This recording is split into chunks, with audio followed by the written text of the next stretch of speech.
आज फाइनली हमारे साथ हमारे शो में मौजूद है नबील ज़फ़र। अस्सलाम वालेकुम नबील भाई। वालेकुम अस्सलाम, कैसी हैं? फाइनली हम इतने अमीर हो गए कि हम आपको अफोर्ड कर सके। मुझे पता नहीं क्यों ऐसा लगा कि मैंने डॉलर्स में पेमेंट ली है, क्यों मेरे पीछे टैक्स वालों को डलवाओगी? लेकिन हम बहुत अब उससे पता नहीं चल रहा है कि मैं ज़्यादा मांग रहा हूँ या तुम लोग ज़्यादा गरीब हो। हम तो बेचारे पता ही आप लोगों को ना रुलाना ना, उनको ना रुला।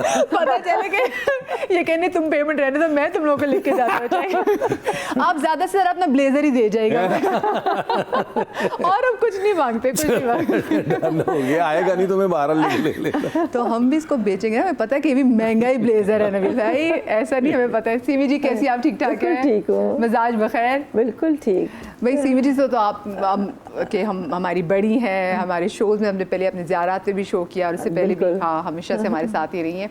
मुझे वैसे नबील भाई सच्ची सच्ची आज बताइएगा, लोग जब भी बात करते हैं और आपका नाम आता है तो एक और आपके इंटरव्यूज़ में भी जो आपका जो सीन था मरने वाला धुआं का, वो सीन मरने वाला आज भी जिंदा है। कभी आपसे तंग नहीं आया कि नहीं भाई मतलब मूव ऑन, कुछ मेरा और बहुत सारे हवाले हैं? हाँ वो है वो, लेकिन क्योंकि ऑब्वियसली मुझे लगता है चीज़ों का इम्पैक्ट होता है ना। जैसे अभी वो मेकअप में वो मुझे कह रही थी आप सीरियस एक्टिंग बहुत अच्छी करते हैं। मैंने कहा मैं करता ही सीरियस था।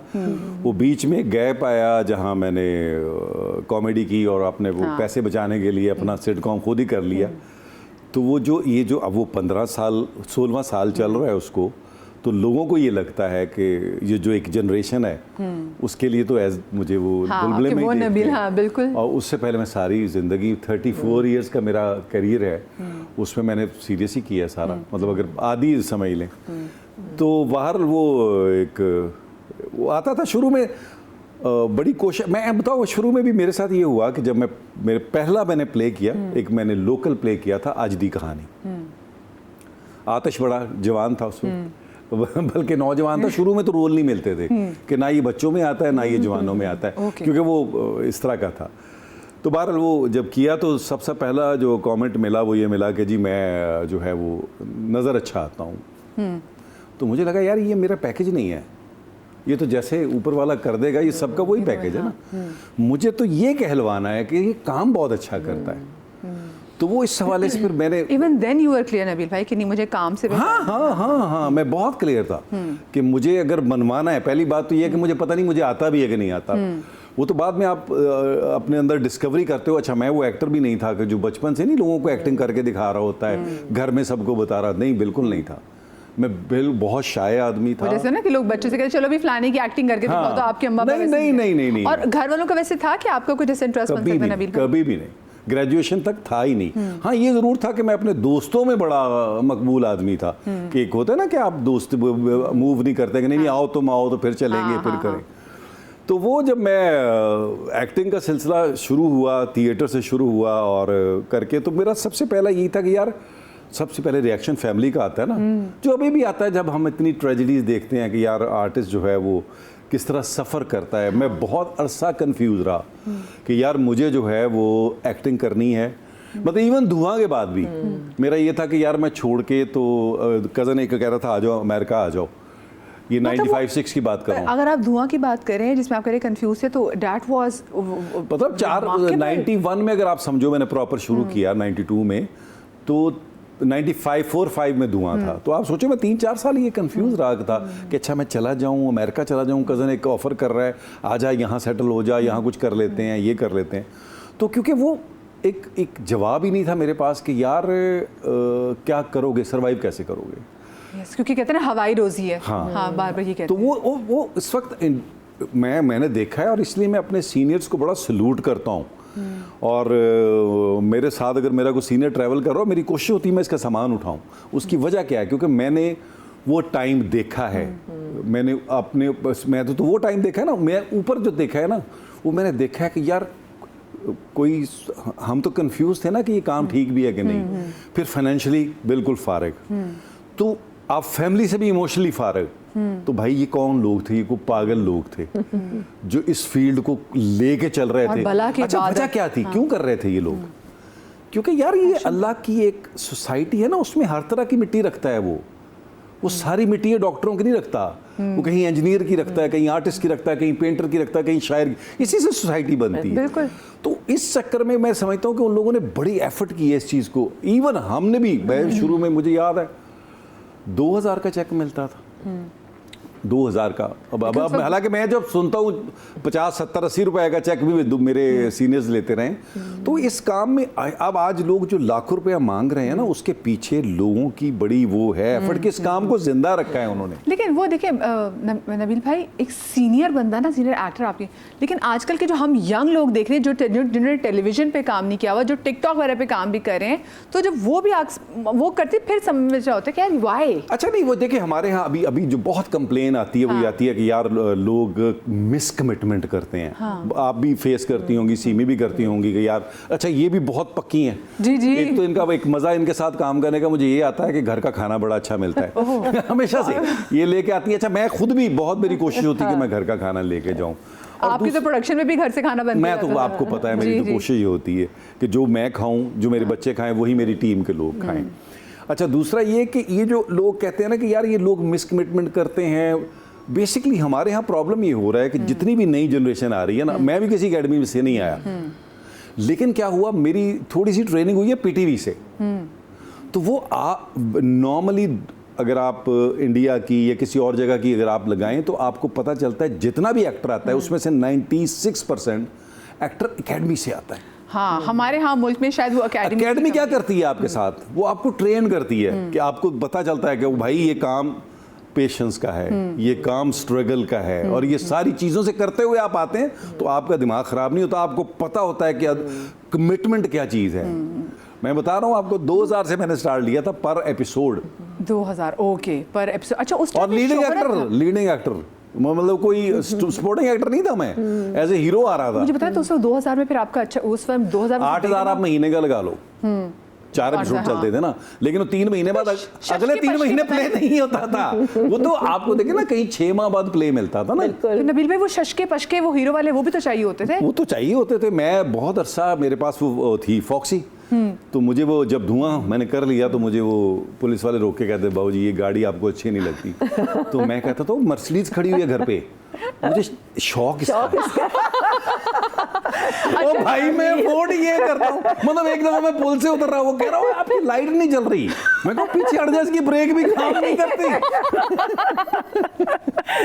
ब्रेक भी नहीं है सर। उसके लिए मैं आपको मतलब एक खूबसूरत कहानी ये है कि मैंने अपनी मोटरसाइकिल बेची 32,000 की, और मैंने 18,000 की वो गाड़ी ले ली। ओके समझे? ठीक है, ये बात मैं कर रहा हूँ 92 की। ठीक है। फॉक्सी मैंने बेची, सॉरी मोटरसाइकिल बेची होंडा 32,000 की, 18,000 की ले ली, और लेके मैं बहावलपुर से एक दोस्त से आया। अच्छा। वो दोस्त भी साथ आया। अच्छा उस वक्त 14,000 बचा भी तो लेना, उसमें भी कुछ किया होगा आपने। अब सोचे अब चले कहाँ से हम, फॉक्सी लेके बहावलपुर से। और उस वक्त वो था, इनमें से किसी का लॉन्ग मार्च था, पीपल्स पार्टी या नून लीग का, तो कोई गाड़ी नहीं जाने दे रहे थे वो आगे, हमें कोई रोक नहीं रहा था, क्योंकि उनको था ही नहीं कि गाड़ी कहीं पहुंचनी है इस्लामाबाद, हालांकि हम लाहौर ही जा रहे थे, हमें को रोक ही नहीं रहा था। तो मैं दोस्त से कहा यार ये हमें क्यों नहीं रोक रहे, उनको पता है ये पहुंचनी नहीं। रास्ते में जो है वो गाड़ी उसकी वो टूट गई, कोई तार वार एक्सीलेटर की। अब क्या करें, बैठे हुए वहाँ, उसने कहा जी मैं ये तार तो नहीं मिलती, हाँ। इसको मैं करता हूँ, मैं कुछ बना देता हूँ। हाँ। अब उसने वो गिरा लगा दी। हाँ। अब गिरा लगाने से वो फंस जाए कहीं, तो अब वो गर्म हो जाए। आपको शायद पता है कि ये गाड़ी जो फॉक्सी जो है, ये हिटलर ने 1 हफ्ते के ऑर्डर पे बनवाई थी बगैर रेडिएटर के, क्योंकि उसको इधर बर्फों में ट्रैवल करना होता था, रेडिएटर में पानी जम जाता था। तो इसमें रेडिएटर नहीं होता। अच्छा। वो कूलिंग सिस्टम उस तरह का नहीं होता, जब थोड़ी सी गाड़ी गर्म होती है तो वो बंद हो जाती है। अब हम चले 30-40 किलोमीटर, वो गर्म हो जाए, बंद हो जाए, फिर हम इंतजार करें उसके ठंडे होने का। तो हम वो ट्रैवल जो 5-6 घंटे का, तो हमने कुछ 14 घंटे में किया, तो करके मैं आ गया। अच्छा उसके बाद मुझे याद है अच्छी तरह के लाहौर में टीवी के सामने मुबारक सिनेमा के पीछे एक भट्ट साहब होते थे, वो मेरे परमानेंट दोस्ती, मुझे उनसे रिश्तेदारी करनी पड़ी, क्योंकि वो गाड़ी पता चलता था। मैं उन दिनों मोबाइल, वो आपके फॉक्सी के डॉक्टर थे। हाँ, मोबाइल जो थे ना वो तो थे नहीं, तो मैं फ़ोन करता था, ये मैं ना लिबर्टी की फलानी दुकान पे खड़ा हूँ और गाड़ी स्टार्ट नहीं हो रही, वहाँ से मोटरसाइकिल पे बंदा भेजते थे। तो उस गाड़ी का जो वाइंड अप था वो ये हुआ कि मेरे पास कुछ पैसे जमा हुए, कुछ पैसे जमा हुए, प्राइवेट सेक्टर ने आंख खोली, तो मैंने सोचा कि मैं अब FX ले लूँ। तो मैंने वो गाड़ी बेचने का सोचा, तो वो मैं जब वो बिकी कुछ 17,000 की। 17,000 की, सिर्फ 1,000 नुकसान। 2 साल मैंने वो रखी, और 2 साल में मेरा ख्याल 60-70 हज़ार मेरा ऊपर लगा उसमें। ठीक है, ये सोच लेना। अच्छा, उसमें मुझे आज सुना के नबील जाएगा। मेरे एक कज़न ने मुझे बहुत अच्छा उसमें ऑडियो सिस्टम दे दिया। वो कहीं बाहर से लाया था यूज्ड, मैंने लगा लिया, बड़ा वाला सिस्टम। पता चला वो कोई जालिम निकाल के ले गया। मैंने उसके बाद उसको लॉक करना ही छोड़ दिया, मैं जहाँ जाता था खुली छोड़ जाता था। कर लो जो करना। अच्छा, उसके बाद वो मैंने 17,000 की वो बेची। तो मैं भट्ट साहब के पास गया जो मेरे वो थे मैकेनिक, तो उन्होंने कहा 13,000 का आपकी तरफ बिल है। मैंने कहा नहीं, मैंने 11 देना है। 6,000 मुझे चाहिए अपने लिए। तो मैं इस तरह गाड़ी बेच के 11,000 वर्कशॉप का बिल दे के 6,000 जेब में डाल के तो वापस आ गया। तो इस तरह की वैसे ये अब आपको गाड़ी ढूंढनी चाहिए, वो कहीं मिल जाए तो। अच्छा सीमा जी, आपकी पहली वैसे गाड़ी कौन सी थी जो आपने खुद खरीदी थी? खुद तो नहीं, मैंने तो शादी के बाद खरीदी थी गाड़ी। वो कोरोला थी, और वो थी डार्क मेहंदी कलर की। बड़ा यूनिक सा कलर था उसका, लोग बड़ा देखते थे जब मैं मुझे गाड़ियों का बहुत शौक है। अच्छा। हाँ, और मैं फास्ट ड्राइवर भी हूँ, लोग सब जानते हैं। जरा मैं तेज गाड़ी चलाती हूँ, रेस भी लगाती हूँ। बहुत तेज? नहीं, बहुत तेज। वो रेस लगाने का शौक है थोड़ा बहुत। ये अभी भी है या कम हो गया? नहीं, अभी भी है। अभी भी है। बेसिकली गाड़ियों का ही शौक है, मतलब लाइक और चीज़ों का कम शौक है, ट्रैवलिंग और गाड़ियों का शौक। अच्छा, मुझे ये बताएं कि आप लोगों ने जिस टाइम पे टेलीविज़न पे काम किया था, उस टाइम पे टेलीविज़न में एंटर होना, PTV के दफ्तर में एंटर होना बहुत बड़ी बात होती थी। सो ये आपके लिए इजी था कि आपका कैसा हुआ? आपने, क्योंकि मॉडलिंग में आपने पहले कदम रखा, एक आपने स्टीरियोटाइप ब्रेक किया, बच्चे की बात करना, was it difficult for you? बिल्कुल डिफिकल्ट नहीं था, बिकॉज मॉडलिंग तो मेरा पैशन बन गई थी। जब मैंने फर्स्ट टाइम अपनी दोस्त को फेवर किया था, उसके बाद मुझे मज़ा आने लगा था, और सबने तारीफ़ें इतनी की कि भाई तुम तो ये हो, तुम तो वो हो, तो वो मज़ा आने लगा था, करने लगे। और घर से सपोर्ट आपको मिल रही थी? सपोर्ट, हाँ, हस्बैंड से पूछा था, उन्होंने परमिशन दे दी थी, कोई मसला नहीं था। बच्चे बड़े थे मेरे, Mustafa was 10 and Ali was 7-8। और एक शूट एक ही दिन में होती थी, लाइक 2-3 आवर्स की शूट होती थी, फिर हम घर आ जाते थे, कोई मसला नहीं। एक्टिंग का मुझे शौक कभी भी नहीं हुआ। ड्यूरिंग मॉडलिंग मुझे 3-4 ऑफर्स आई एक्टिंग की, आती नहीं थी, ज़ीरो, बट फेस वैल्यू थी उस वक्त। जैसे मैं थी उस वक्त, महानूर थी और इरज थी, सबको ऑफर्स आई। मुझे साजिद हसन ने फर्स्ट अपने ड्रामे में एक्ट करने के लिए बुला लिया, और ज़बरदस्ती, नहीं करना है भाई, नहीं आती एक्टिंग, नहीं कराओ। इसी तरह सायरा काज़मी मुझे PTV ले गई फर्स्ट टाइम, दोस्ती थी, एक कैरेक्टर बहुत अच्छा है, सायरा नहीं करना, नहीं करोगी। एक वो सीरियल कर लिया, एक आबिद अली साहब, अल्लाह उन्हें जन्नत नसीब करे, वो दूसरा आसमान बना रहे थे। वो फर्स्ट इंटरनेशनल प्ले था पाकिस्तान का, जो पाकिस्तान से बाहर रिकॉर्ड हो रहा था, उससे पहले कोई बाहर गया ही नहीं था रिकॉर्ड करने। वो दूसरा आसमान किया, 1-2 मिस्ट्री थिएटर्स किए इंडस के साथ, और उसके बाद स्टॉप कर दिया, क्योंकि ये मैंने सोच लिया था कि एक्टिंग मेरे बस की बात ही नहीं है। जो रात को पेपर्स के लिए नहीं पढ़े जाता था कि सुबह पेपर है और याद करना है और रट्टा लगाना है, वो रट्टा लगा के तो एक्टिंग की है, तो आती नहीं थी एक्टिंग। सो मैंने कहा ये मैं कर ही नहीं सकती, मुझे करना ही नहीं है, वो स्टॉप हो गई। फिर मॉडलिंग कैरी ऑन किया मैंने। मॉडलिंग में जो है वो माशाल्लाह से बहुत मैंने नाम कमाया। एक्चुअली मेरा नाम मॉडलिंग से ही हुआ है। सो फिर मैंने डायरेक्शन का सोचा, डायरेक्शन करूँ, तो डायरेक्शन करते करते फिर रोल्स मिलने शुरू हो गए उसी में। मतलब आ ही गई किसी ना किसी तरह। जो तुम बात कर रहे थे ना पहले, कि लोग कहते थे कि एक्टिंग भी अच्छी कर लूँ, तो मैं बहुत साल इस चीज़ का वेट करती रही। जब भी मैं कहीं जाती थी, मॉल्स में, एयरपोर्ट्स पे, दुबई, लंदन, जहाँ भी जा रहे हैं, आप ड्रेसिंग बहुत अच्छी करती हैं। अच्छा, अब मेरे अंदर ना ये हो रहा होता था कि अब ये कहेगी कि आप एक्टिंग भी बहुत अच्छी करती हैं। अच्छा, कोई नहीं कहता था, और मैं इतनी ऑफ होकर वहाँ से आती थी कि मैंने कहा नहीं, मुझे नहीं करनी एक्टिंग। जब मुझे कोई तारीफ ही नहीं कर रहा मेरी एक्टिंग की, तो मुझे नहीं करनी। लोगों के कमेंट्स भी बड़े अजीब से होते हैं। हाँ, पहला मतलब एक बड़ा अच्छा कमेंट आएगा, यार आप स्क्रीन पे इतने अच्छे नहीं आते, वैसे बहुत अच्छे लगते हैं। हाँ। तो चलो ये तो बड़ा बर्दाश्त कर लेता है। एक आता है, यार आप स्क्रीन पे ही अच्छे लगते हैं।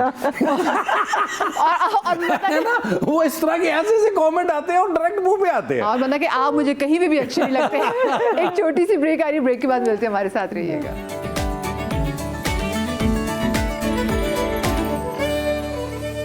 Welcome back after the break. आज हमारे साथ नबील ज़फ़र और सिमी पाशा मौजूद हैं और अब ब्रेक के दौरान हमें एक कॉल आई और कॉलर ने हमें कैसी अजीबोगरीब बात बताई कि हम परेशान हो गए क्योंकि हमने ऐसी चीज़ कभी ज़िंदगी में ना देखी ना कभी सुनी, लेकिन वो चीज़ इनके साथ हो गई है। क्योंकि अभी जिस अलमशहूर मुबारक गाड़ी का उन्होंने जिक्र किया, खैर फॉक्सी एक ज़माने में मशहूर थी कि फॉक्सी का खुदा न खासा कभी एक्सीडेंट हो जाए तो फॉक्सी को कुछ नहीं होना, अलबत्ता जिसकी सामने वाली गाड़ी ना उसको नुकसान हो जाना है। आपकी गाड़ी फॉक्सी में सनरूफ था नबील भाई? उससे पहले मैं बताऊं आपको, एक दफ़ा माल रोड पे बारिश हो रही, मैं निकला हूं तो मुझे लगा पीछे किसी ने गाड़ी ने हिट किया। अब मुझे बड़ा गुस्सा आया कि आपकी एकदम स्पीड तेज हुई ना, पीछे से किसी ने हिट किया। तो मैंने, अब वो बारिश भी बड़ी तेज है और माल रोड आपको पता है कैसे, तो मैंने वो देखा तो मैंने कहा अच्छा, मैंने अब माल रोड में आप कहाँ रुक सकते हैं इतनी स्पीड में ये वो। तो मैंने कहा अच्छा, वो गाड़ी मुझे करीब से गुजरी तो मैंने देखा कि अच्छी खासी बर्बाद हुई है ना वो जो। तो मैंने कहा अब इसको जाने दो, खैर है कोई नहीं। तो मैं वहाँ आगे आता था वो गोगो वहाँ पर माल रोड पे, तो मैंने वहाँ रोक के गाड़ी, तो मैंने देखा अपना क्या सूरत हाल है, तो गाड़ी को कुछ नहीं हुआ। वो इतनी स्ट्रॉन्ग लोहे की गाड़ी थी और मोस्टली लोगों की वो ज़िंदगी की पहली गाड़ी है। और उसमें एक वो था, एक तो ये उसका था कि उसको हिटलर ने एक वीक पे बनवाया था। सेकंड ये था कि उसके जो मर्सिडीज़ की तरह एक स्पीड के बाद उसके टायर जो पिछले हैं वो थोड़े से यूं करते हैं। ओह सर वो जर्मनी की गाड़ी थी। और मजे की बात क्या थी, आप अभी कुछ कह रही थी कि उसमें सनरूफ था और वो था वो वाला जिससे आपकी विंडो खुलती है ना, इसी तरह वो खुलता था। अच्छा, वो पुराना कभी सुना ही नहीं। अच्छा, वो पता नहीं अब बनवाया होगा किसी ने, वल्लाहु आलम, मेरे पास ऐसे ही आई थी। तो मैं अब वो सनरूफ में जो गेम थी वो ये थी कि वो मुझे एक दफ़ा मुन्नू भाई अल्लाह गरी के रहमत करे, बहुत बड़ा नाम हमारा, वो मैं शादमान में रहता था, वहीं उनका ऑफिस था, तो मेरी उनसे आना जाना बहुत था। तो एक दिन मैं निकल रहा था तो कहने लगे तुम कहाँ जा रहे हो? तो मैंने कहा, उधर थोड़ा सा रुक के भी बोलते थे, तो मैंने कहा मुन्नू भाई मैं वो निकल रहा हूँ एक काम। तो कहने लगे यार मेरी ना एक मीटिंग है, तो यही दिन थे बरसात के ही, तो मुझे कहने लगे एक जगह ड्रॉप कर दो। मैंने कहा चलें, करे मेरा ड्राइवर नहीं, मैं कहा आ जाए। अब वो बैठे गाड़ी में तो बारिश शुरू हो गई। अच्छा, बारिश शुरू हो गई तो मैं दुआ करूँ कि या अल्लाह ये जो है ना, अब उसका, क्योंकि मुझे ये पता था कि वो जो सनरूफ है उसमें पानी भर जाता है और एक एंगल पे जो है ना वो अंदर आता है। अच्छा, अब मैं गाड़ी, मुन्नू भाई कहते क्या हुआ, बहुत इतनी बारिश तो नहीं है? मैंने कहा नहीं मुन्नू भाई कुछ नहीं, वैसे ही। अब मैं कर रहा हूँ या अल्लाह किसी तरह मुझे वो मोड़ ना लेना पड़े जिसपे वो एंगल में पानी, मोड़ तो आया वो, और पूरा पानी मुन्नू भाई पे आया जो कि कॉटन के कपड़े पहन के बैठे हुए थे। तो कहते ओ ये क्या? मैं कहा मुन्नू भाई इसको किसी गरीब की छत समझें आप। कह रहे और बकवास बंद करो, मुझे वापस दफ्तर लेके जाओ, मैंने मीटिंग में जाना था। वो सारा पानी साथ वाली सीट पे आता। बेचारे आपने मुन्नू भाई गीले गुड़ुच कर दिए। बेचारे वापस गए, फिर उन्होंने चेंज किया, दोबारा मीटिंग पे गए। क्या प्यारा नाम, क्या प्यारे लिखा रही। अच्छा,